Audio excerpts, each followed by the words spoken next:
Hey guys, welcome to our YouTube channel Study Rekna. Today we'll discuss about class 12th Mathematics chapter number 6. अब हम बात कर रहे हैं chapter number 6 application of derivatives की। तो इस चैप्टर में बेसिकली क्या होगा, सबसे पहले आपको डेरिवेटिव्स आना चाहिए। ठीक है, डेरिवेटिव्स आ गया, उसके बाद अब आप यहाँ पे देखो rate of change of y with respect to x can be calculated by using the rate of change of both y and x with respect to x, sorry with respect to t। अब इस chapter में हम क्या करेंगे, basically सबको ना हम अलग अलग उसमें डेरिवेट करेंगे। अभी तक हम क्या कर रहे थे, डेरिवेटिव्स वाले चैप्टर में हम विद रिस्पेक्ट टू x निकालते थे, जिसका भी डेरिवेटिव निकालते थे। अब हम विद रिस्पेक्ट टू t निकालेंगे। यहाँ पे t क्या है हमारे पास, टाइम। ठीक है, तो क्वेश्चन में कभी मेंशन्ड होगा हमारे पास, जैसे क्वेश्चन में मेंशन्ड होगा कि with respect to its radius, height या कुछ भी। अगर इन केस नहीं मेंशन तो हम विद रिस्पेक्ट टू टाइम मानेंगे। ठीक है, क्योंकि हमारा टाइम चेंज होता रहता है। आप देखो, आप कुछ भी चेंज मत करो, सब कुछ रोक दो, लेकिन आप टाइम नहीं रोक सकते, राइट। तो टाइम के साथ आपकी चीज़ें चेंज होंगी, तो इसलिए हमारे पास अगर क्वेश्चन में कुछ मेंशन नहीं है तो हम विद चेंज करेंगे टाइम के, विद रिस्पेक्ट टू टाइम के करेंगे। ठीक है, देख लेंगे पहला क्वेश्चन। पहले क्वेश्चन में हमें कह रहा है find the rate of change of the area of circle. सबसे पहले एरिया ऑफ सर्कल बताओ क्या होता है, पाई आर स्क्वायर। ठीक, with respect to its radius R, हमें किसके रिस्पेक्ट में चेंज करना है, with respect to radius R. When the radius is 3 centimetre, जब रेडियस कितना हो 3 सेंटीमीटर। हमने क्वेश्चन को पूरा ब्रीफ कर दिया। हमें चेंज निकालने किसमें, एरिया के उसमें, और किसके रिस्पेक्ट में, आर के। तो D A by D are हो गया सिंपली। ठीक है, अब हम क्या कह सकते हैं, D A by D are हो गया, तो हमें जो है इस पूरे को आर की रिस्पेक्ट में डेरिवेट करना पड़ेगा। तो पाई आर स्क्वायर का कितना आ गया, 2r। ठीक है, अब हमें पता है कि आर की वैल्यू एट 3 सेंटीमीटर पे हमें निकालना है, तो हमने यहाँ पे वैल्यू डाल दी पाई 2r, तो यानी कि कितना आ गया 6 पाई। ठीक है, बिल्कुल सिंपल सा क्वेश्चन था, सबको समझ में आया। यहाँ पे हमारे पास क्वेश्चन दिया हुआ है, मैंने इसका सोल्यूशन कर रखा है। क्वेश्चन एक बार दोबारा समझ लो, क्योंकि आपको यही जो है पूरे चैप्टर में करना है, और ये बिल्कुल बेसिक सी बातें हैं जो आपको आनी चाहिए। ठीक है, बिल्कुल बेसिक क्वेश्चन मैंने लिया है, अगर ये आपको समझ में आ गया तो आप आगे सारे क्वेश्चन कर सकते हो। ठीक है, क्वेश्चन दोबारा पढ़ लेते हैं। हमें निकालना है rate of change of the area of circle, इसलिए हमने एरिया का डेरिवेटिव किया। ठीक है, with respect to its radius R, उसके रेडियस के रिस्पेक्ट में। अभी तक हम एक्स के रिस्पेक्ट में डेरिवेटिव कर रहे थे, अब हमें आर के रिस्पेक्ट में करना है। ठीक है, तो आप देख सकते हैं यहाँ से इसका सोल्यूशन। नेक्स्ट क्वेश्चन पे आ जाओ। इसके चैप्टर की जो एनसीईआरटी है वेरी इंपॉर्टेंट, उसके एनसीईआरटी के सारे क्वेश्चंस जितने भी है ना आपके पास 6.1 में, उन सारे क्वेश्चंस को अच्छे से प्रैक्टिस कीजिएगा। 6.1 पूरी इसी के ऊपर बेस्ड है। ठीक है, नेक्स्ट पे आ जाते हैं। नेक्स्ट क्वेश्चन में कह रहे हैं rate of change of, find the rate of change of curved surface area of a right circular cone। right circular cone, तो कोन का सरफेस एरिया हम आपको पता है क्या होता है, पाई आर एल, और एल की वैल्यू भी हमें पता है रूट में H square plus R square. ठीक है, अच्छा हमें क्या कह रहे हैं कि हमें निकालना है इसके रिस्पेक्ट में चेंज निकलेगा, यानी कि हमें डी एस करना है of the radius R and the height H with respect to change in radius. तो रेडियस की उसमें चेंज करना है, तो हमें D S by D R करना है। तो सबसे पहले पाई आर एल को ठीक करके लिख लो। देखो मैंने यहाँ पे लिख रखा है पाई आर एल को हम क्या लिख सकते हैं, रूट में are square plus H square. So अब आप इसका डिफ्रेंसिएशन करोगे, कैसे करोगे, पाई कांस्टेंट है, बाहर आ जाएगा। आर आपके पास वो है, उसके रिस्पेक्ट में चेंज करना है, तो आर आपका एज अ वेरिएबल चलेगा। तो आर इंटू डेरिवेटिव पहले आप इस रूट का करोगे, प्लस फिर रूट वाली टर्म एज इट इज रहेगी, और फिर आर का डिफ्रेंसिएशन देख लेंगे एक बार। देखो यहाँ पे हमारे पास क्या आ गया, पाई आर इंटू रूट का डिफ्रेंसिएशन किया, तो 1/2 R square plus H square to the power -½ अगर आपको ऊपर -½ नहीं लिखना, आप डिनोमिनेटर में भी रूट रख सकते हो। ठीक है, प्लस इंटू 2, अब इस आर स्क्वायर का करोगे तो ये 2r आ जाएगा, प्लस रूट में are square plus H square as it is into r का डेरिवेटिव 1। ठीक है, सॉल्व करोगे आपके पास कितना आ जाएगा, pi into 2 r square plus H square upon root r square plus H square. ठीक है, तो आप मेंशन कर सकते हो जो कर्व सरफेस एरिया है वो किस रेट से चेंज हो रहा है, इस रेट से चेंज हो रहा है। ठीक, नेक्स्ट क्वेश्चन पे आ जाते हैं। ये बिल्कुल सिंपल से क्वेश्चन हैं, तो प्लीज इनकी अच्छे से प्रैक्टिस करें। A balloon which always remains spherical is being inflated by pumping in 900 cubic centimeters of gas per second. Find the rate at which the radius of balloon is increasing. अब देखो यहाँ पे question change हो गया, यहाँ पे हमें क्या निकालना है, find the rate at which the radius of balloon is increasing. अब हमें यहाँ पे रेडियस निकालना है, हमें यहाँ पे वॉल्यूम दे रखा है, अगर आप देखो balloon which always remains spherical is being inflated by pumping in 900 cubic centimeters of gas per second। तो ये हमें वॉल्यूम गिवन है 900। ठीक है, अगेन कुछ मेंशन नहीं है कहीं पे, तो हम मान रहे कि टाइम के रिस्पेक्ट में है। ठीक, find the rate at which the radius of balloon is increasing when its radius is 15। हमें रेडियस रेट एट विच, तो इसका मतलब हमें रेडियस तो 15 गिवन है, लेकिन हमें क्या निकालना है, dr बाय dt। ठीक है, कि रेडियस में कितना चेंज आ रहा है। तो देखो हम कैसे करेंगे, सबसे पहले हम बताएंगे, देखो ऐसे लिखोगे, सबसे पहले मेंशन करोगे r रेडियस है, v वॉल्यूम है, किसका, स्फेरिकल बलून का एट एनी टाइम t। ठीक है, फिर हमें पता है कि वॉल्यूम ऑफ स्फीयर क्या होता है, 4/3 पाई r क्यूब। ठीक, डेरिवेटिव ले लो इसका, dv बाई dt कर देंगे, कितना आ जाएगा, 4 × 3 पाई 3 r क्यूब का कितना हो जाएगा, r स्क्वायर। तो r से r cancel, 4 pi r square, और dr बाई dt, क्योंकि हम t के रिस्पेक्ट में कर रहे हैं। ठीक, तो dr बाई dt। अब हमें इस पार्ट की वैल्यू पता है 900। ठीक है, 4 पाई r स्क्वायर की वैल्यू पता है 15 का स्क्वायर लेना है, इंटू dr बाई dt करना है। तो अब आपके पास dr बाई dt की वैल्यू इजीली आ जाएगी 1/π। ठीक है, ये भी इसकी सोल्यूशन आप देख सकते हैं, यहाँ पे इसकी वैल्यू सॉल्व कर रखी है मैंने। ठीक है, बिल्कुल सिंपल सा क्वेश्चन था, आई होप ये सबको समझ में आया होगा। नेक्स्ट क्वेश्चन पे आते हैं। A spherical ball of salt is dissolved in water in such a way that the rate of decrease of volume at any instant is proportional to the surface। ठीक है, prove that the radius is decreasing at the constant rate। इस question को आप खुद से try कर सकते हैं। मान लोगे रेडियस r है, वॉल्यूम क्या है, spherical ball, and v be the volume at any time t of the spherical ball, surface area s मान लोगे। अब हमारे पास रेट डिक्रीजिंग जा रहा है, इसलिए हम एक कांस्टेंट k ले लेते हैं। ठीक है, माइनस का ले लोगे, माइनस का ना लेके आप सिंपली k ले लो और मेंशन कर दो कि k एक कांस्टेंट है। ठीक है, तो dv बाई dt कितना आ गया, k s के, तो वॉल्यूम कितना हो गया हमारे पास 4/3 pi r cube, surface area कितना होता है 4 पाई r स्क्वायर। डेरिवेटिव करो वॉल्यूम का, कितना आ जाएगा, dv by dt is equals to 4/3 pi r square into dr by dt। अब अगर हम देखें तो ये कट के क्या बचा, 4 pi r square dr by dt, और 4 पाई r स्क्वायर की वैल्यू हमें पता है s है, तो बस अब हम वो डाल देंगे, तो यहाँ पे आ जाएगा ये s dr बाई dt, और dv बाई dt क्या है हमारे पास, ks, वो डाल दोगे, तो हमारे पास जो है s से s कैंसिल हो गया, dr बाई dt कितना आ गया, k आ गया, कांस्टेंट रेट आ गया। आप मेंशन कर दोगे hence the radius of spherical ball of the salt is decreasing at the constant rate. ये स्टेटमेंट जरूर मेंशन करना। ठीक है, नेक्स्ट क्वेश्चन पे आ जाते हैं। चलिए नेक्स्ट क्वेश्चन पे आ जाते हैं। क्वेश्चन कह रहे हैं a man 2 metre high walks at a uniform speed of 5 km/h away from a lamp post 6 meter high।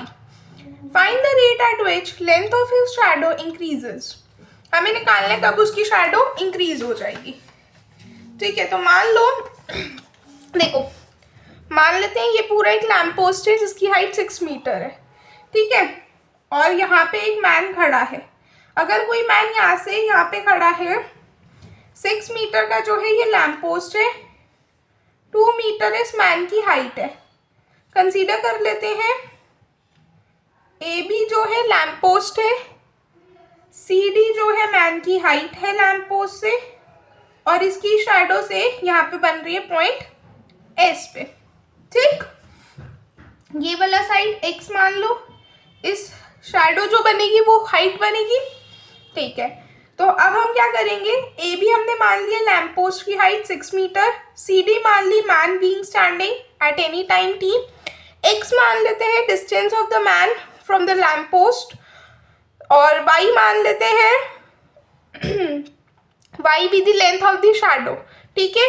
ये लेंथ ऑफ द शैडो है, इसको वाई मान लो, यहाँ पे भी करेक्ट कर लेंगे, ये एच नहीं है ये वाई है, ठीक है। तो ये वाई आ गया। अब हमने सिमिलर ट्राइंगल्स पढ़े, अब आप देखो दो ट्राइंगल बन रहे हैं, एक आपका ये छोटा ट्राइंगल बन रहा है सी डी एस, और एक आपका ट्राइंगल बन रहा है ए बी एस। बड़ा वाला ट्राइंगल है एक ए बी एस और एक ये छोटा ट्राइंगल, ठीक है। अब हम क्या कर सकते हैं, हमने सिमिलर ट्राइंगल्स की कंसेप्ट पढ़ा है, तो उससे क्या होगा, ये S C divide by S B, S C divide by S B किसकी इक्वल आ जाएगा, C D divide by A B. मतलब बेसिकली ये वाला बेस डिवाइड बाय ये वाले ट्राइंगल का बेस, और ये वाली ये वाली हाइट डिवाइड बाय ये बड़े वाले उसकी ट्राइंगल की हाइट। बेसिकली ये सिमिलर ट्राइंगल्स कंसेप्ट है, किसी को अगर नहीं पता तो, ठीक है। अब देखो एस सी की वैल्यू हमें पता है वाई, या एस सी या बोल लो या सी एस बोल लो, वाई आ गया। एस बी कितना है, x plus y, C D कितना है 2, ए बी कितना है 6। इसको सॉल्व करोगे 1/3 आ गया, 3y किसके इक्वल आ गया, x प्लस वाई के, 2y इक्वल्स टू x आ गया। तो y की वैल्यू कितनी आ गई, हाफ आ गई। देखो यहाँ तक बात समझ में आ गई, मैंने यहाँ से शुरू किया है, एक बार यहाँ से देख लेंगे, मैंने मेंशन कर रखी है बातें, जो मैंने आपको बोली वही सारी मैंने यहाँ लिख रखी है, ठीक है। अब हमने यहाँ पे इस कंडीशन पे आ गए, इसको मान लो नंबर 1, ठीक है। अब हमारे पास क्या आ गया, y is equals to half x। अब आप इस इक्वेशन का डिफरेंशिएशन करोगे, क्या आ जाएगा, dy बाई डी एक्स 1/2, ठीक है, 1/2, और सॉरी dy बाई dt करोगे, क्योंकि अब हम टाइम के रिस्पेक्ट में कर रहे हैं ना डिफरेंशिएशन। तो देखो हमने यहाँ पे किया dy बाई dt, तो कितना आ गया, हाफ dx बाई dt। इसको सेकेंड इक्वेशन मान लो। अब हमें क्या गिवन है, जो मैन है वो वॉक करता है at the uniform speed of 5 kilometre per hour, 5 kilometre per hour की स्पीड से वॉक कर रहा है। तो हम मेंशन कर सकते हैं ना कि dx बाई dt कितना आ गया 5, और हमें पता है यहाँ पे अब हम डाल देंगे हाफ टाइम्स 5, तो कितना आ गया 5/2। तो dy बाई dt कितना आ गया 5/2। हमें निकालना था rate at which the length of his shadow increases, तो उसकी शैडो किस रेट से इंक्रीज कर रही है, 5/2 मीटर, 2 किलोमीटर की स्पीड से, ठीक है। आप देख सकते हैं इसका ये रहा सोल्यूशन, बहुत सिंपल सा क्वेश्चन है। नेक्स्ट पे आ जाते हैं। नेक्स्ट क्वेश्चन में कहते हैं a kite is moving horizontally at the height of 151.5 metre, if the speed of the kite is 10 meter per second, then how fast is the string being let out when the kite is 250 meter away from the boy who is flying the kite? Find the height of the boy being 1.5, ठीक है। तो ये question बिल्कुल इसी की तरह है। Video को पॉज करके इस क्वेश्चन को खुद से ट्राई करें। तो आई होप आपने ट्राई किया होगा। एक बार डिस्कस कर लेते हैं। तो देखेंगे सबसे पहले हम बनाएंगे अपना डायग्राम। डायग्राम बनाना वेरी इंपॉर्टेंट, नहीं कोई डायग्राम बना पाएगा तो वो क्वेश्चन सॉल्व नहीं उतने अच्छे से कर पाएगा, और इसमें जो है सारा काम डायग्राम्स का ही है, ठीक है। तो सबसे पहले देखेंगे हम डायग्राम बनाते हैं, अपने क्वेश्चन के साथ साथ बनाएंगे, ठीक है। तो देखो क्वेश्चन कहता है मेरे पास कि एक काइट है, it is moving horizontally at the height of 151.5 metre. तो देखो सीधी सी बात है, एक बच्चा है जिसकी हाइट है 1.5 मीटर। यही था ना हमारे क्वेश्चन में, एक बच्चा है उसकी हाइट 1.5 मीटर है, और वो बच्चा काइट फ्लाई कर रहा है, तो उसकी यहाँ तक जाएगी क्योंकि इसी तरह से बनेगा ना। और फिर हम यहाँ से इसको कंप्लीट कर लेते हैं, और ये जो काइट फ्लाई हो रही है ना, इसकी काइट फ्लाई पूरी जो कर रही है वो है 151.5 मीटर। सिंस हम इसको मान लेते हैं, ऐसे करते हैं, ए बी जो है बॉय है, सी जो है उसकी पोजीशन है जहाँ पे काइट फ्लाई कर रही है, और हम इसको मान लेते हैं बी, ई मान लेते हैं, सी डी जो है ये हाइट होगी पूरी, ठीक है। तो अब हम ई डी को क्या कह सकते हैं 1.5, और यहाँ से सी ई कितना आ जाएगा 150, ठीक है। इतनी बात सबको समझ में आई। अब हमें क्या निकालना है, बेसिकली हमें निकालना है how fast is the string being, देखो ये लिखा हुआ how fast is the string being let out when the kite is 250 metre away from the boy, ठीक है, who is flying the kite. तो देखो हम कैसे करेंगे, ये पूरा इसे आपने डायग्राम बनाया, ठीक है, ये पूरा हमने डायग्राम बना लिया, और इसमें हमने मान लिया कि जो बी डी है ये पूरा x है, ए ई भी पूरा x हो गया, ठीक है। ए टू सी जो है y है, और डी ई और ए बी 1.5 है, और सी ई कितना है 150। तो A B the boy who is flying the kite and C B the position of the kite at any time t, ठीक है। और ये सारी वैल्यूज हमने बात कर ली इन पे।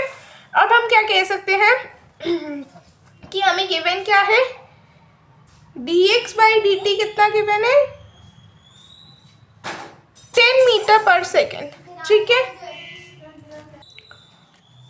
ठीक है। अब हमें क्या निकालना है, हमें निकालना है dy by d t when y is equals to 250, ठीक। तो अब हम क्या करेंगे, सबसे पहले आप देखो ये ट्राइंगल कौन सा है, सी ए ई ट्राइंगल बन रहा है। इस ट्राइंगल में आप पाइथागोरस थ्योरम लगा के कह सकते हो कि x का स्क्वायर प्लस 150 का स्क्वायर किसके इक्वल आ जाएगा, y के स्क्वायर के, मान लेते हैं फर्स्ट इक्वेशन, ठीक है। इसका डिफरेंशिएशन करो कितना आ जाएगा 2y dy बाई dt, क्योंकि अब हम टाइम के रिस्पेक्ट में ही कर रहे हैं, equals to 2x dx upon dt, ठीक है। 2 से 2 कैंसिल हो गया, और अब हम क्या कह सकते हैं, dx बाई dt की वैल्यू हमें पता है 10 है, तो हम यहाँ पे इसको लिख सकते हैं 10x, सॉरी 10, हाँ ठीक तो है, ये आ जाएगा 10x, ठीक है। तो ये आ गया dy बाई dt की वैल्यू हमने कितनी निकाल ली 10x अपॉन y, उधर से y भी इधर आ गया, ठीक। अब देखो अब हमें निकालनी है y 250, तो बस अब आप डाल दो 10 अपॉन 250। अब बची x की वैल्यू, x की वैल्यू आप इस वाली इक्वेशन 1 से निकाल लोगे। कैसे निकालोगे, देखो x की वैल्यू कैसे आ जाएगी, रूट y की वैल्यू पता चल गई 250 का स्क्वायर माइनस 150 का स्क्वायर, तो ये कितनी आ गई 200, ठीक। तो x की वैल्यू आ गई 200, यहाँ सब्स्टिट्यूट कर देंगे, सॉल्व करेंगे तो आंसर आ जाएगा 8 मीटर। ये रहा इसका सोल्यूशन, आप देख सकते हैं, ठीक है। नेक्स्ट क्वेश्चन पे आ जाए। नेक्स्ट क्वेश्चन में कह रहे हैं the total cost Cx associated with the production of x units of an item is given by Cx is equals to, देखो हमारे पास अब यहाँ पे गिवन है Cx is equals to 0.005 x cube minus 0.02 x square plus 30x plus 5000, ठीक, ठीक है। तो अब हमारे को क्या करना है, find the marginal cost when the 3 units are produced. Marginal cost निकालनी है तो सिंपली क्या करोगे, जो गिवन है फंक्शन उस, देखो अब हमारे पास ये पूरा फंक्शन है, अब हम क्या करेंगे इसका सिंपली डेरिवेटिव कर लेंगे, क्योंकि हमें क्या चाहिए मार्जिनल कॉस्ट जब 3 यूनिट्स जो है प्रोड्यूस हुई हूँ। तो अब हम इसका सिंपली डिफरेंशिएशन करेंगे, कितना आ जाएगा 0.015 x square minus 0.04x plus 30। अब आप क्या करोगे इसमें, क्योंकि 3 यूनिट्स लिखा है यहाँ पे, 3 यूनिट्स आर प्रोड्यूस्ड, तो हम x की जगह 3 डाल देंगे, तो ये कितना आ जाएगा 0.015 इंटू 3 का square minus 0.04 into 3 plus 30। Solve करोगे आंसर आ जाएगा, ठीक है। यहाँ पे मैंने कर रखा है, आप देख सकते हैं। ऑलराइट, अब हम नेक्स्ट टॉपिक पे आ जाते हैं। नेक्स्ट टॉपिक है इंक्रीजिंग एंड डिक्रीजिंग फंक्शंस। सो आई एक इंटरवल है जिसके अंदर एक domain of real valued function f content है। f को हम इंक्रीजिंग कब कहेंगे, जब x1 छोटा है x2 से, इन I which implies f of x1 किससे छोटा है, f of x2 से। बेसिकली हम इस चीज को जो है स्ट्रिक्टली इंक्रीजिंग कहते हैं। नेक्स्ट पे आ जाओ डिक्रीजिंग।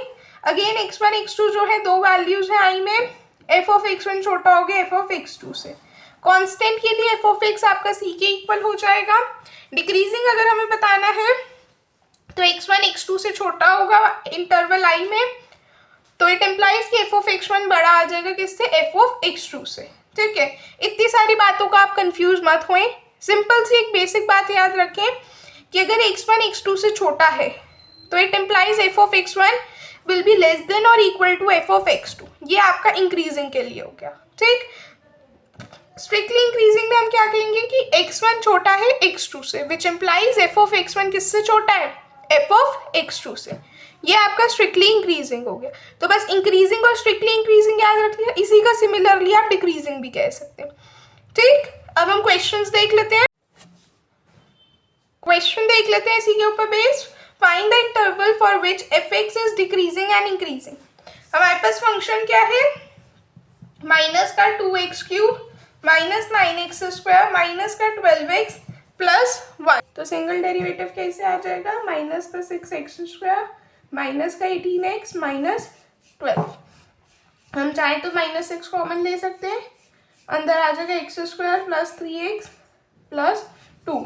अब हम अपने डेरिवेटिव को 0 के इक्वेट कर देंगे, तो ये आ जाएगा x square plus 3x plus 2 into minus 6 equals to 0। तो x square plus 3x plus 2 equals to 0 हो गया। यहाँ से हमारे पास x की वैल्यू आ गई -1 और -2।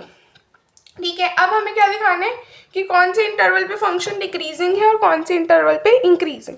तो अब हमारे पास पॉइंट्स क्या है, हमारी नंबर लाइन होती है -∞ से +∞ तक के, बीच में पॉइंट्स ले लेते हैं, क्या आ जाएगा -2 और -1, जो हमने x की वैल्यूज निकाली। अब हम क्या करेंगे, -1 से बड़ा एक नंबर लेंगे और उसको हम ना अपनी इस इक्वेशन में डाल देंगे। ठीक है, तो हमें पता चल जाएगा कि हमारा फंक्शन इंक्रीजिंग है कि डिक्रीजिंग। ठीक है, अगर पॉजिटिव वैल्यू आती है तो इंक्रीजिंग, नेगेटिव आती है तो डिक्रीजिंग।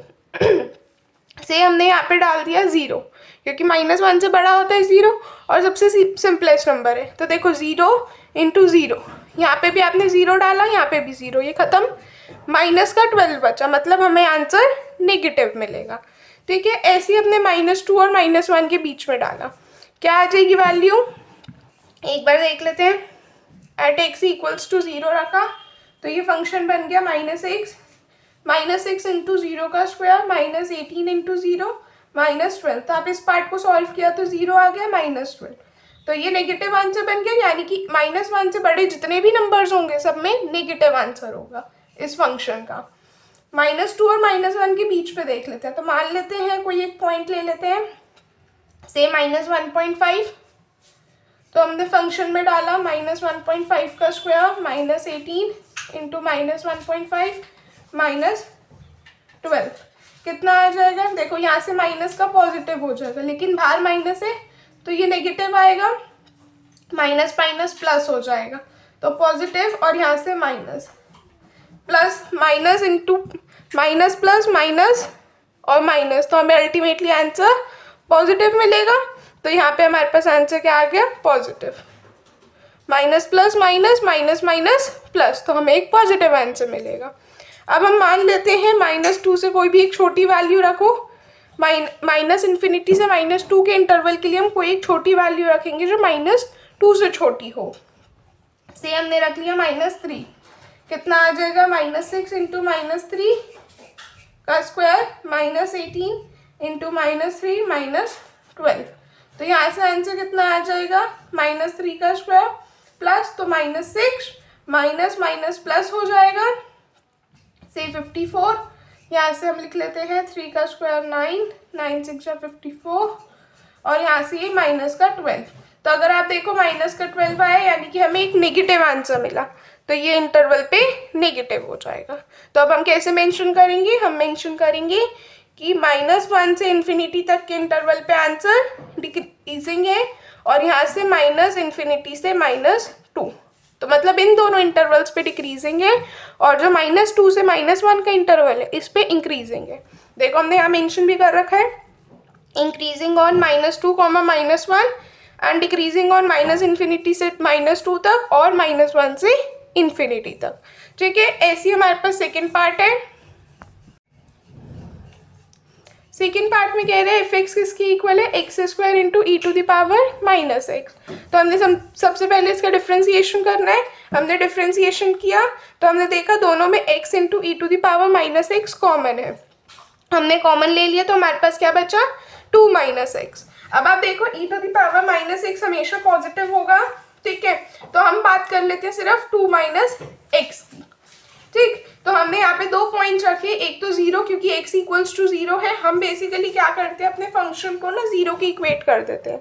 तो 2 - x इक्वल्स टू 0 किया तो आपके पास पॉइंट आ गया x इक्वल्स टू 2, और यहाँ से ये x भी है तो ये इसको 0 के इक्वेट किया तो 0 हो गया। तो जब हमने अपनी नंबर लाइन देखी, हमारी नंबर लाइन पे पॉइंट क्या आ गया, -∞, 0, 2 और इन्फिनिटी। ठीक, अब हमने देखा, सबसे पहले हम देख लेते हैं कि 2 से इन्फिनिटी तक के पॉइंट्स कैसे होंगे। तो आप 2 से बड़ी कोई भी वैल्यू डालो, से 3 डाल दी हमने, तो हमारे पास 2 - 3 नेगेटिव वैल्यू देगा, तो ये नेगेटिव हो गया। 0 से 2 के बीच में से 1 डाल दो, पॉजिटिव वैल्यू। अब 0 से बड़ी कोई भी, 0 से छोटी कोई भी वैल्यू डालो इस फंक्शन में, हमें आंसर नेगेटिव मिलेगा। तो हमारा फंक्शन कहाँ पे इंक्रीजिंग हुआ, सिर्फ 0,2 पे। बाकी 2 से -∞ से 0 तक और यहाँ से 2 से इन्फिनिटी तक ही क्या हो गया, फंक्शन डिक्रीजिंग। ठीक है, नेक्स्ट थर्ड पार्ट देख लो। थर्ड पार्ट भी ऐसे ही होगा। एफ एक्स क्या है, sin 3x on the interval 0,π/2। तो हमने सबसे पहले इसका डिफ्रेंसिएशन किया, कितना आ गया, 3 cos 3x। अब हमें पता है 0 से π/2 का इंटरवल है और दोनों पे क्लोज ब्रैकेट्स है, तो इसका मतलब हमारे पास जो x है वो इसके बीच में लाई करेगा कहीं। तो हमने देखो क्या किया यहाँ पे, क्योंकि हमें अब 3x से मतलब है, हमें x से मतलब नहीं है। अब हमने क्या किया, 3 से मल्टीप्लाई किया तो ये कितना आ गया, 3x इसमें लाई कर रहे हैं 0 से 3π/2 पे। अब हमें पता है cos 3x पॉजिटिव होगा फॉर 0 < 3x एंड 3x < π/2। इसका मतलब 0 किससे छोटा आ गया, जब हम 3 को उस साइड भेज देंगे डिवाइड में चला गया, तो x किससे छोटा आ गया, π/6 से। सिमिलरली अगर आप इसका डिफ्रेंसिएशन देखो f' का, वो भी पॉजिटिव होगा फॉर द इंटरवल 0 x π/6। तो जो आपके पास एफ एक्स फंक्शन है वो क्या आ गया, स्ट्रिक्टली इंक्रीजिंग आ गया 0,π/6 पे। तो हमारा फंक्शन कहाँ पे इंक्रीजिंग होगा, इस इंटरवल पे। अब हम डिक्रीजिंग देख लेते हैं। तो अब 3x को cos 3x < 0 रखेंगे फॉर π/2 < 3x < 3π/2। 3 से डिवाइड कर दो तो ये कितना आ जाएगा, π/6 < x π/2। तो हमारे पास जो डेरिवेटिव है वो <0 होगा फॉर दिस इंटरवल। तो हमारा फंक्शन कहाँ पे डिक्रीजिंग होगा, π/6 से π/2 इंटरवल पे। ठीक है, सो ये बहुत सिंपल सा क्वेश्चन है। इसके लिए आप अपनी एक्सरसाइज में से क्वेश्चंस की ज़्यादा से ज़्यादा प्रैक्टिस करेंगे और इसमें से एक क्वेश्चन आने के चांसेस हैं। ठीक है, नेक्स्ट टॉपिक पे आ जाते हैं। नेक्स्ट टॉपिक है maximum and minimum values. So the function f is said to have the maximum value in the interval I if there exists a point a in the I क्या है, हमारे पास interval है, such that f जो है greater than equal to F X होगा for every X in I. In fact जो ये एफ ए है ना, ये हमारी ग्रेटेस्ट वैल्यू होगी किसके लिए, एफ एक्स के लिए। तो ये जो नंबर एफ ए होगा ना, इसको हम बोलेंगे मैक्सिमम वैल्यू। ठीक है, और यहाँ पे जो पॉइंट ए है उसको हम बोलेंगे point of maximum value of f in A. Similarly हम मिनिमम के लिए कह सकते हैं। ठीक है, function f is said to have the extreme value in I if there exists a point A in I such that f of A is either maximum or minimum value of f in I. The number f of A in this case is called extremum of f in I. ठीक है, जो हमें ज़्यादा कुछ इसमें याद नहीं रखना, हमें सिर्फ इतनी बात पता होनी चाहिए कि मैक्सिमम वैल्यू क्या होती है और मिनिमम क्या होती है। आइए अब हम एक क्वेश्चन से समझ लेते हैं। क्वेश्चन में कह रहे हैं find the maximum and minimum value of the function. तो देख लेंगे यहाँ पे, हमारे पास यहाँ पे ये रहा क्वेश्चन। चलिए, अब हमें क्या गिवन है, फंक्शन 2x³ - 15x² + 36x + 11। तो हम क्या करेंगे, देखो इस क्वेश्चन को करने के ना 2 मेथड्स हैं, मैंने दोनों यहाँ लिख रखे हैं। आपको जो भी कन्वीनियंट लगता है आप उससे कर सकते हो, ठीक है। तो सबसे पहला मेथड देख लेते हैं, हमने क्या करना है, फंक्शन का डिफ्रेंसिएशन। दोनों मेथड्स में जो है डिफ्रेंसिएशन करना ही करना है, ठीक। डिफ्रेंसिएशन कर लिया, जितना मिनिमल हो सकता था हम उतनी मिनिमल टर्म्स में ले आए, ठीक है। जैसे अब हम इंक्रीजिंग और डिक्रीजिंग के लिए कर रहे थे, सेम उसी पैटर्न से करेंगे, पता चल जाएगा कौन से इंटरवल पे फंक्शन इंक्रीजिंग है, किस पे डिक्रीजिंग है, ठीक। अब देखो फंक्शन के पास जो है मैक्सिमम वैल्यू होगी 2 पे, ठीक है। तो हमारे पास क्या आ जाएगा, यहाँ से f(2) में आप डालोगे तो ये अब आपका जो फंक्शन है उसी में आप बस वैल्यू x की जगह 2 डाल दोगे तो जो मैक्सिमम वैल्यू है वो आ जाएगी। ऐसे आप देखोगे 3 जो है मिनिमम वैल्यू है, फंक्शन में डालोगे x की जगह 3, मिनिमम वैल्यू आ गई। ये एक आपका एक मेथड है करने का, ठीक है। जनरली हम इस मेथड को ज़्यादा प्रेफर नहीं करते क्योंकि इसके अंदर थोड़ी सी कॉम्प्लिकेशंस रहती ही है, इंक्रीजिंग और डिक्रीजिंग देखना पड़ता है। अब हम वो वाला मेथड सीख रहे हैं जिसमें इंक्रीजिंग डिक्रीजिंग की ज़रूरत ही नहीं, ठीक। यहाँ पे जैसे आपको निकालना पड़ता है ना कि कौन सा इंक्रीजिंग, किस इंटरवल पे इंक्रीजिंग है, किस इंटरवल पे डिक्रीजिंग है। अब जो सेकंड मेथड है ना, इसमें ऐसा कुछ भी नहीं करना, बहुत सिंपली हो जाता है। देखो हम क्या करेंगे, हमें फंक्शन गिवन था, हमने उसका डिफ्रेंसिएशन किया। अब मैक्सिमम या मिनिमम वैल्यू उसके लिए ना हम फंक्शन को 0 के इक्वेट कर देंगे, सॉरी जो डेरिवेटिव आए, यानी कि f' को 0 के इक्वेट किया, x की वैल्यूज पता चल गई 2 और 3, एक बार x की वैल्यू 2 डालो, एक बार x की वैल्यू 3 डालो, ठीक है।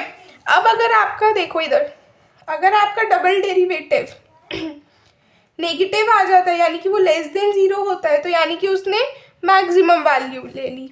और अगर डबल डेरिवेटिव पॉजिटिव आ जाता है यानी कि ग्रेटर देन 0 आ जाता है, तो इट मीन्स उसकी मिनिमम वैल्यू है, ठीक। और उसी फंक्शन में डाल के तो आपके पास वैल्यू भी आ जाएगी।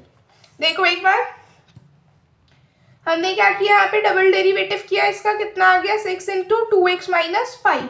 अब x की जगह आपने 2 डाला, कितना आ गया आंसर -6, यानी कि नेगेटिव है, 0 से छोटी है, तो इसका मतलब मैक्सिमम वैल्यू आ गई है x = 2।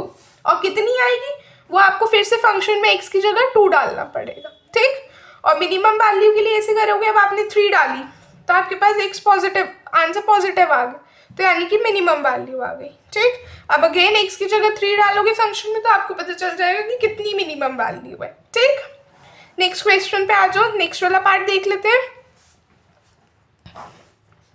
ये वाला मैं डिस्कस कर रही हूँ, x + 1/x ये है, ठीक है। अब आपको आई होप फर्स्ट पार्ट समझ में आया होगा। वीडियो को पॉज करके ना इस पार्ट को खुद से ट्राई करना। तो आई होप आप लोगों ने ट्राई किया होगा। डिस्कस कर लेते हैं। मैंने क्या बोला, सबसे पहले हम सेकेंड मेथड से कर रहे हैं, ठीक है। हमने फंक्शन का डिफ्रेंसिएशन किया, कितना आ गया 1 - 1/x², ठीक। फंक्शन को 0 के इक्वेट कर दो, हमने 1 - 1/x² को 0 के इक्वेट किया, हमें x की वैल्यू मिल गई -1 और +1, ठीक है। ये दो वैल्यूज आ गई x की। अब हम क्या कह सकते हैं, अब हम अपने डबल डेरिवेटिव निकालते हैं। तो डबल डेरिवेटिव कितना आएगा, प्लस का 2/x³, ठीक है। अब आप करो अपनी x की जगह एक बार +1 और एक बार -1। तो हमने डबल डेरिवेटिव में एक बार +1 डाला तो पॉजिटिव का 2 मिला, और जब हमने अपने डबल डेरिवेटिव में ही नेगेटिव का 1 डाला तो हमने नेगेटिव का 2 मिला, राइट। तो जब पॉजिटिव 2 मिला इट मीन्स ये मिनिमम वैल्यू है, और जब नेगेटिव का 2 मिला इट मीन्स ये नेगेटिव है, तो इसका मतलब मैक्सिमम वैल्यू है, ठीक। अब वो कितनी आ रही है वो देख लेते हैं। सो फंक्शन जो है मिनिमम वैल्यू लेगा एट x = 1 पे, और कितनी लेगा तो वो हम f(1) कर देंगे, मतलब जो फंक्शन है उसमें 1 डालेंगे।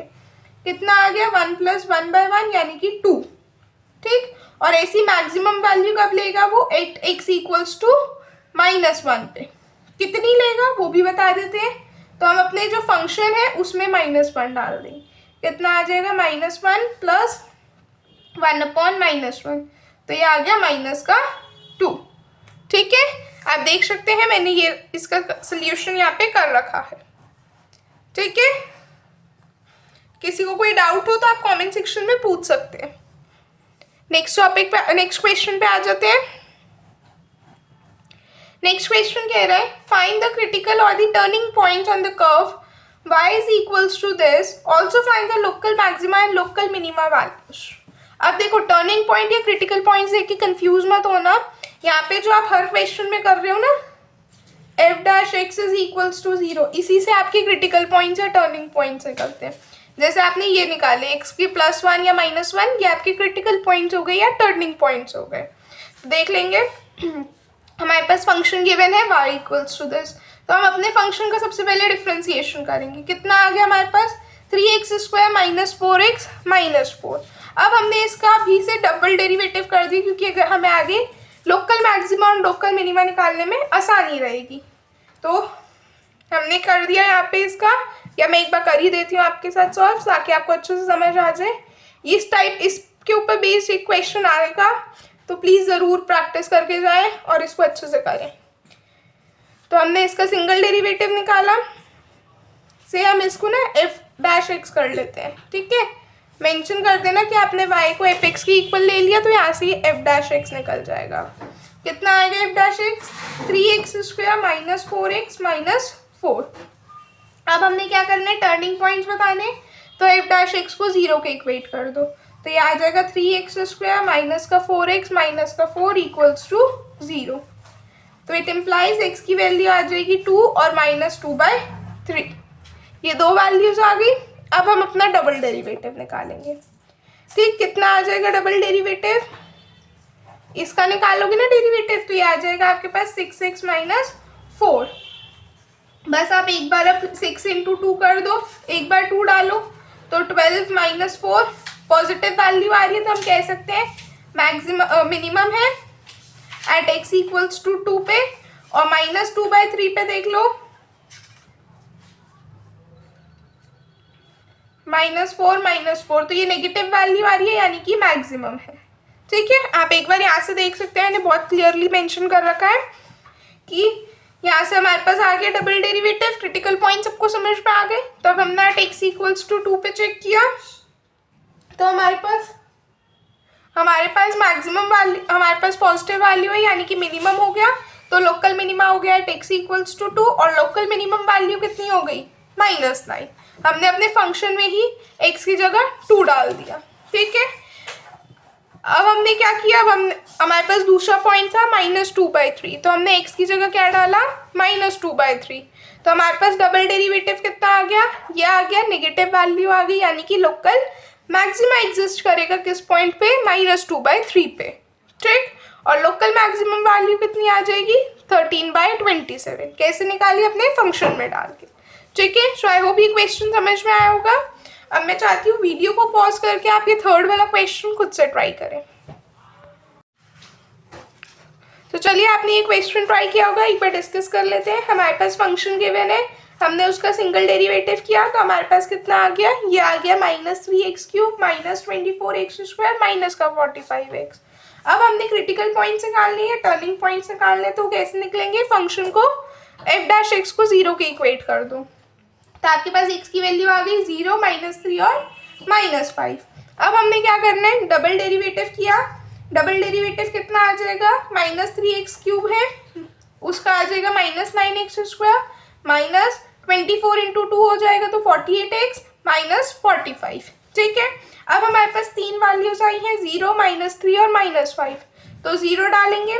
तो जब आपने 0 डाला, फंक्शन नेगेटिव हो गया, यानी कि मैक्सिमा हुआ, लोकल मैक्सिमा आ गया। जब हमने x इक्वल्स टू -3 डाला, पॉजिटिव वैल्यू है, यानी कि लोकल मिनिमा हो गया। और जब हमने x इक्वल्स टू -5 डाला, तो हमारे पास नेगेटिव वैल्यू आ गई, यानी कि पॉइंट ऑफ लोकल मैक्सिमा हो गया। ठीक है, सो इस तरह से हमने इस क्वेश्चन को सॉल्व करना है। नेक्स्ट टॉपिक पे आ जाते हैं। चलिए, practical problems on maxima and minima देख लेते हैं। इस टाइप के क्वेश्चन आने के पेपर में 100% चांसेस है, एक क्वेश्चन इस पैटर्न पे आएगा ही आएगा, तो ये अच्छे से करें।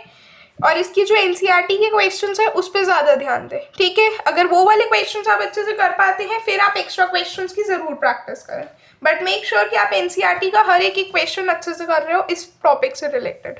ठीक, क्वेश्चन कहता है manufacturer can sell x items at a price of ₹5 - x/100 each. Cost price of x items is this, find the number of items he should sell to earn maximum profit, also find the maximum profit. तो selling price of x items कितना है 5 minus 100, ठीक है। Cost price कितना आ जाएगा 500 plus 1/5। तो profit कैसे निकलता है, selling minus cost price, selling price minus cost price. तो हमने selling price minus cost price निकाला तो हमारे पास प्रॉफिट आ गया ये रहा। अब हमने इसी प्रॉफिट का सिंगल डेरिवेटिव किया तो हमारे पास कितना आ गया 24/5 माइनस x/50। अब इसी सिंगल डेरिवेटिव का दोबारा से डेरिवेटिव कर दो यानी कि डबल डेरिवेटिव कर दो तो कितना आ जाएगा -1/50। वैल्यू नेगेटिव है यानी कि मैक्सिमा होगा। अब हम अपना सिंगल डेरिवेटिव को 0 के इक्वेट किया, इसको 0 के इक्वेट करो, x की वैल्यू कितनी आ गई 240। तो पी एक्स क्या आ गया, उसके पास मैक्सिमा आ गया एट x इक्वल्स टू 240। तो अब हम निकालेंगे एट 240 पे अगर आप डालो पी एक्स को, तो हमने डाला पी एक्स पे 240 तो ये कितना आ गया, ये रही पी एक्स की इक्वेशन, यहाँ पे x की जगह 240 डालते जाओ, कितना आ जाएगा 76। तो इसका मतलब maximum number of items he should cell is 240 और मैक्सिमम प्रॉफिट कितना होगा उसको ₹76 का, ठीक है। नेक्स्ट क्वेश्चन पे आ जाते हैं। An open box with square base is to be made out of a given quantity of sheets of the area c square. So that the maximum volume of the box is c cube upon 6√3. देखो सबसे पहले हमने क्या करना है, हमने मान लेना है एक स्क्वायर बॉक्स है ना, तो हम उसकी सारी साइड्स को क्या मान लेते हैं x, ठीक है, और h उसकी हाइट मान लेते हैं। Surface area of the box क्या होगा ओपन बॉक्स का 4xh plus x² equals to c square, ठीक है, क्योंकि हमने सरफेस एरिया को कितना मान लिया c² मान लिया। अब हमारे पास यहाँ से h कितना आ जाएगा c² माइनस x² अपॉन, यहाँ से अब हमने h की वैल्यू निकाल ली, कितनी आ गई c² minus x² upon 4x। मान लेते हैं v वॉल्यूम है बॉक्स का, तो वॉल्यूम कैसे निकलेगा x इंटू h करके, यानी कि x² इंटू h की वैल्यू सब्सटीट्यूट कर देंगे, सॉल्व करेंगे, कितना आ जाएगा 1/4 c² x माइनस x³, ठीक। अब हम इसका डिफ्रेंसिएशन कर देंगे, कितना आ जाएगा, यह आ जाएगा आपके पास c² माइनस 3x² इंटू 1/4। अब इसी फंक्शन को 0 के इक्वेट कर दो, कितनी आ जाएगी x की वैल्यू c/√3। डबल डेरिवेटिव निकालो, कितना आ जाएगा -6x अपॉन 4 हो जाएगा।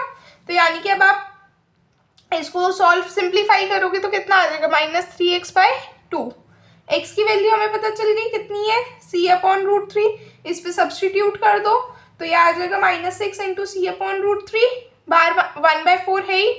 अब आप देखोगे तो आप ज़रूरी नहीं कि आप इसको सिंप्लीफाई करो, आप डायरेक्टली देख सकते हो कि यहाँ पे एक नेगेटिव वैल्यू आएगी, यानी कि यहाँ पे क्या होगा वॉल्यूम मैक्सिमम हो जाएगा, कब, जब x की वैल्यू c/√3 होगी। तो अब हमारे पास क्या आ गया, मैक्सिमम वॉल्यूम कितना आ गया बॉक्स का, वो आ जाएगा 1/4 into x into c² minus x², ठीक है। ये आपका जो इक्वेशन 1 बनी थी यहाँ से, उसमें ही अब आप x की जगह क्या डाल दोगे c/√3, ठीक। तो आप सॉल्व करोगे तो जो आपको प्रूफ करना था वो प्रूव हो गया।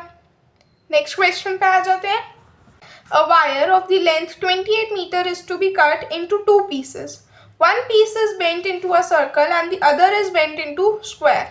What should be the length of pieces so that combined area of the square and circle is minimum?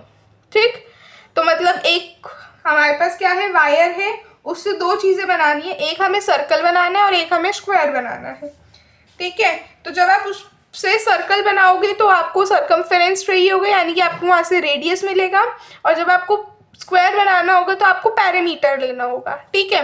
तो एक बार देख लेते हैं हम कैसे शुरू करेंगे। सबसे पहले हम मेंशन करेंगे let the length of the first piece be x and the other piece be 28 minus x। Now parameter of square कितना आ जाएगा x मीटर, पैरामीटर कितना होता है स्क्वायर का 4 है, तो a यानी कि साइड की वैल्यू कितनी आ गई x/a। सर्कमफेरेंस किसके इक्वल आ गया 28 माइनस x, क्योंकि आपका जो वो वायर है वो अगर आप स्क्वायर की बात करते हो तो स्क्वायर की बाउंड्रीज पे यानी कि उसका पैरामीटर चाहिए होगा, और सर्कल पे कहाँ लगेगी उसकी सर्कमफेरेंस पे, ठीक। इसलिए हम सर्कमफेरेंस ले रहे हैं। कितना आ गया 2πr होता है, किसकी इक्वल आ गया 28 माइनस x, क्योंकि हमने माना ही है एक पार्ट x है दूसरा पार्ट 28 माइनस x है। तो यहाँ से आपके पास रेडियस कितना आ गया 28 माइनस x अपॉन 2π। अब हमें एरिया का फॉर्मूला पता है, क्योंकि हमें क्या निकालना है, what should be the length of pieces so that the combined area of square and circle is minimum. तो कंबाइंड एरिया लेना है, यानी कि हम दोनों के स्क्वायर एरिया को ऐड कर देंगे। तो कितना आ जाएगा, साइड का स्क्वायर यानी कि A square plus pi R square. तो ए स्क्वायर की आपको वैल्यू पता है, ए यानी कि एक्स बाई 4 का स्क्वायर कर दोगे प्लस पाई आर स्क्वायर यानी कि 28 माइनस एक्स अपॉन 2 पाई का होल स्क्वायर। तो बस ये कैलकुलेशन ही है। यहाँ पे कितना आ जाएगा, अब आप यहाँ पे इसका डिफ्रेंसिएशन ले लो तो कितना आ जाएगा, d A by d x, इसका डेरिवेटिव कितना आ जाएगा 2x upon 16 plus pi as it is, पहले तो ये 2 है, ये 2 नीचे आएगा, पावर है, तो 2 pi into 28 minus X into minus X का differentiation -1 divided by 4 pi square, क्योंकि ये पूरे पे स्क्वायर है यानी कि 2 पाई का भी स्क्वायर होगा। कितना आ जाएगा, 4 पाई का स्क्वायर। सॉल्व करोगे, थोड़ा सा इसको सिंप्लीफाई करोगे जितना हो सकता है, तो हमने उसको इतना मिनिमल सिंप्लीफाई कर दिया। अब D A by d x इसके इक्वल आ गया 0 के, तो अब हम इसको 0 के इक्वेट कर देते हैं सो दैट हमें x की वैल्यू पता चल जाए।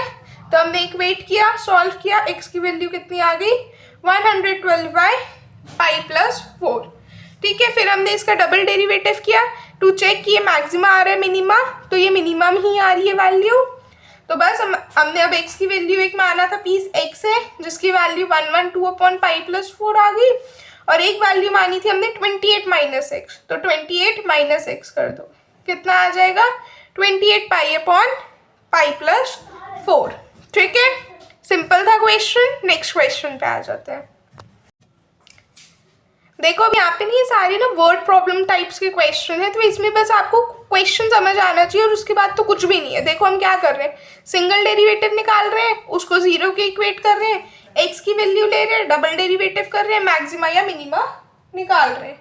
ठीक है, ऐसे ही हम सारे क्वेश्चंस में कर रहे हैं, इसलिए मैं सारे क्वेश्चंस को जस्ट डिस्कस कर रही हूँ। किसी क्वेश्चन में आपको फिर भी डाउट होता है, आप मुझसे कमेंट सेक्शन में पूछ सकते हैं। ठीक है, नेक्स्ट क्वेश्चन पे आ जाते हैं। Prove that the volume of the largest cone that can be inscribed in a sphere of the radius r is 8 upon 27 of the volume of sphere।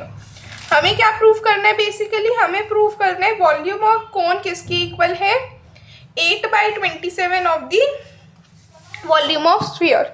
तो देखो सबसे पहले हमारे पास ये एक स्फीयर है, हमने यहाँ पे एक कोन इंस्क्राइब कर दिया। ठीक, तो यहाँ पे हमने कुछ इस तरह से अपना डायग्राम बना लिया। अब देखो ये जो हाइट है ना वो हमारी h हो गई। ठीक, यहाँ पे जो रेडियस है वो हमने छोटा r ले लिया, और क्योंकि 2 रेडियस बनेंगे, एक रेडियस बनेगा आपके इस नीचे वाले कोन के बेस का, और एक रेडियस बनेगा पूरे स्फीयर का, तो उसको हमने r ले लिया। ठीक, तो ये वाला पार्ट कितना आ गया आपके पास, h माइनस आर। तो देखो आपके पास सिर्फ ये वाला पार्ट, एक बार ध्यान से फिगर समझ लो, ये आ जाएगी h माइनस आर। ठीक, और ये वाला पार्ट कितना हो गया आपके पास, रेडियस r। तो h माइनस आर का होल स्क्वायर प्लस r का स्क्वायर किसकी इक्वल आ गया, सॉरी प्लस स्मॉल r का स्क्वायर ना, ये इक्वल आ गया बड़े r के स्क्वायर के। तो अब आपने यहाँ से छोटे r स्क्वायर की वैल्यू निकाल लेनी है, कितनी आ जाएगी 2h r minus h square. ठीक है, कैसे आई आप ध्यान से देख सकते हैं, मैंने सॉल्व कर रखी है पूरी वैल्यू। पहले आप इसको h माइनस आर का होल स्क्वायर है तो आइडेंटिटी खोलोगे, h square plus R square minus 2hr plus R square हो जाएगा। ठीक है, सॉरी यहाँ पे मैंने गलत लिख दिया, h माइनस बड़ा आर है।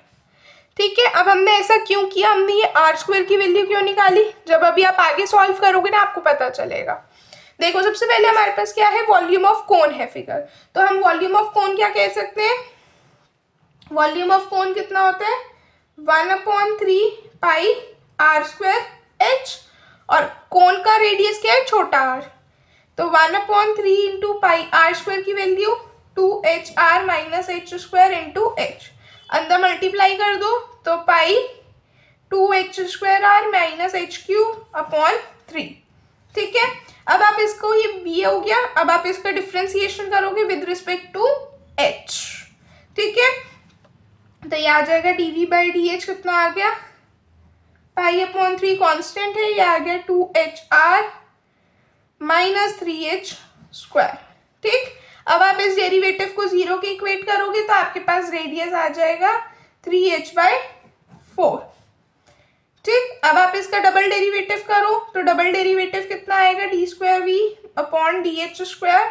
ये आ गया पाई/3 constant into 4R minus 6H। ठीक, अब यहाँ पे R की वैल्यू की जरूरत पड़ेगी तो अब हम डाल देते हैं 3H/4 माइनस का 6H। तो जब आप देखोगे तो ये नेगेटिव वैल्यू आएगी, यानी कि ये क्या हो गया, मैक्सिमम। ठीक है, तो अब हम क्या कह सकते हैं कि ये मैक्सिमम तो हमें प्रूव कर दिया। हमें दो चीजें प्रूव करनी थी। Prove that the volume of the cone that can be inscribed into a sphere of radius r is 8/27 volume of sphere. अच्छा, हमने मैक्सिमम और मिनिमम अपनी निकाल दिया, वो हमने बता दिया, मैक्सिमम आ गया। अब हम क्या निकालेंगे, लेफ्ट हैंड साइड को राइट हैंड साइड के इक्वल दिखाना है, मतलब वॉल्यूम ऑफ कोन किसके इक्वल दिखाओगे, 8/27 वॉल्यूम ऑफ स्फीयर के। तो देख लो लेफ्ट हैंड साइड क्या है, 1/3 πr²h। अब आपको छोटे r² की भी वैल्यू पता है और बड़े r की भी, तो r² की वैल्यू आप डाल दोगे, सब्स्टिट्यूट करोगे, सॉल्व करोगे, आंसर आ गया πh³/6। ऐसे ही अब आप RHS में डालोगे 8/27 into volume of sphere. Volume of sphere होता है 4/3 πr³। अब यहाँ पे r जो है स्फीयर का वो बड़ा r है और बड़े r की वैल्यू आपको पता ही है, आप सब्स्टिट्यूट करोगे आंसर आ जाएगा। तो LHS और RHS सेम आ जाएगी। ठीक है, तो जो प्रूफ करना था वो प्रूफ हो गया। आई होप ये क्वेश्चन आपको समझ में आया होगा। नेक्स्ट पे आ जाते हैं। नेक्स्ट क्वेश्चन कह रहा है, show that the right circular cylinder of the given surface and the maximum volume is such that its height is equal to the diameter of the base। अच्छा, हमें क्या बताना है, राइट सर्कुलर सिलेंडर है जिसका सरफेस एरिया गिवन है और वो मैक्सिमम वॉल्यूम है कुछ इस तरह से कि उसका हाइट जो है किसकी इक्वल है, बेस ऑफ द डायमीटर। मतलब हाइट h किसकी इक्वल आ गई, 2r के। हम यही सिंपली बात मान सकते हैं ना कि h 2r की इक्वल हो गया, तो हमने मान ली हाइट h है। हमें क्या प्रूफ करना है, h is equals to 2r। आप चाहो तो मेंशन कर सकते हो कि h आपकी हाइट है सिलेंडर की और r जो है रेडियस है। ठीक, यहाँ पे एक मेंशन और कर लेना कि r रेडियस है। अब हमें पता,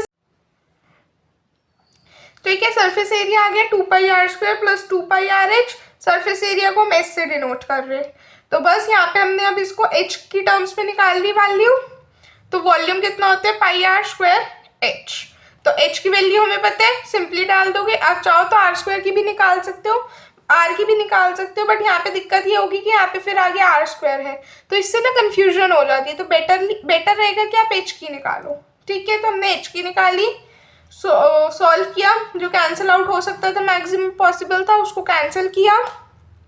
अब हमने इसका डिफ्रेंसिएशन लिया, तो डिफ्रेंसिएशन कितना आ गया, SR का S माइनस 2πr³ कितना आ गया, 6πr²/2।